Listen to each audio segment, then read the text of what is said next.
Okay, folks, Easter is come and gone, and if your fridge is like mine, it's still holding on to that glorious ham bone like it's the crown jewel of the holiday.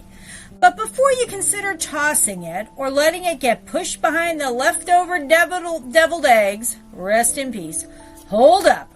I've got a super idea that'll warm your soul and make your taste buds do a happy dance. We're talking split pea soup, the cozy classic that's not only easy to make, but legit legendary when it comes to making that flavorful, meaty ham bone from your Easter feast into soup. What you'll need, aka your shopping list for glory: 1 meaty ham bone, left over from Easter dinner, preferably with some juicy bits still clinging on. 1 pound of dried split peas, green or yellow, both bring the magic. 1 large onion, diced. 3 cloves garlic, minced, because garlic is love. 3 carrots, chopped. 2 celery stalks, chopped. 1 bay leaf. 1 teaspoon dried thyme. 6 to 8 cups of chicken broth or water, or a little of both for balance. Salt and pepper to taste. And optional, a pinch of smoked paprika or red pepper flakes if you like a little sassy heat. Let's make magic step by step. Step 1, rinse those peas. Start by giving your split peas a good rinse and a colander. Check for any sneaky little stones. Yes, they occasionally try to hitch a ride. Step 2, start the flavor party. In a big old soup pot or Dutch oven, add a splash of olive oil over medium heat. Toss in your onions, garlic, carrots, and celery. Saute till everything gets nice and soft and starts to melt and smell like your grandma's kitchen. Step 3, ham it up. Pop that glorious ham bone right into the pot like it's the guest of honor, because it is. Add the split peas, bay leaf, thyme, and your broth and water. Bring the whole thing to a gentle boil.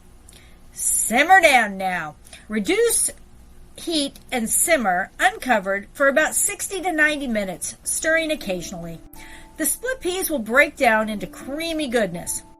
If it gets too thick, just add a little more broth or water. The ham bone will work its magic, infusing every drop with deep, smoky flavor. And for the final touches, remove the ham bone, pick off any tasty ham bits, and stir them back into the pot. Season with salt and pepper to taste. You may not need much if your ham was salty. Add extra love. Serve and slurp. Ladle that green gold into some bowls, grab some crusty bread, and dig in.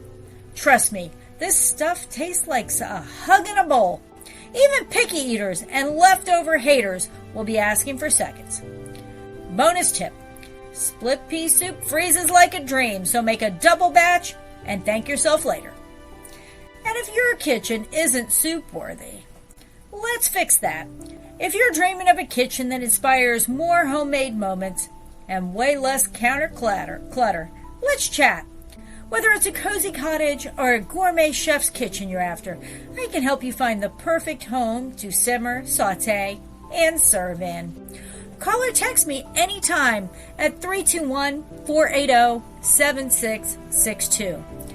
Watch virtual home walkthroughs here at my YouTube link, listed below, or browse home nows at my website, and here's the link to my website.